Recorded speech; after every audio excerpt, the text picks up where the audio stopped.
Hi friends, welcome to cine family 2. ప్రముఖ star Maa ఛానల్లో ఒకప్పుడు ప్రసారమైన super hit serial Agnisakshi serial heroine Arjun Ambati, Aishwarya Pijji, Gowri Shankar క్యారెక్టర్లో నటించి ఎంతోమంది అభిమానుల మనసుని గెలుచుకున్నారు.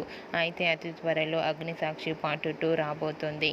అగ్నిసాక్షి పార్ట్ 2 డిస్నీ ప్లస్ హాట్‌స్టార్లో జూలై 12వ తారీఖున టెలికాస్ట్ కాబోతోంది. అయితే రీసెంట్‌గా Agnisakshi part 2 serial hero Arjun Ambati alias Shankar first look shooting location latest ఫొటోస్ను షేర్ చేశారు. ఆ ఫొటోస్లో శంకర్ పోలీస్ గెటప్లో చాలా హ్యాండ్సమ్గా సీరియస్ లుక్లో కనిపించారు. ఆ ఫొటోస్ చూసిన వారంతా వావ్, సూపర్ పిక్ అండి, ఈ సీరియల్ కోసం ఎంతగానో ఎదురు చూస్తున్నామంటూ కామెంట్ చేస్తున్నారు. మీకు కూడా Agnisakshi serial hero Shankar first look shooting location latest photos మీకు నచ్చినట్లయితే మీ అభిప్రాయాన్ని మీ కామెంట్ రూపంలో తెలియజేస్తూ లైక్ చేయండి, షేర్ చేయండి. మరిన్ని ఇంట్రెస్టింగ్ అండ్ లేటెస్ట్ అప్డేట్స్ కోసం మా సినీ ఫ్యామిలీ 2 ఛానల్ని సబ్స్క్రైబ్ చేసుకోండి. హాయ్.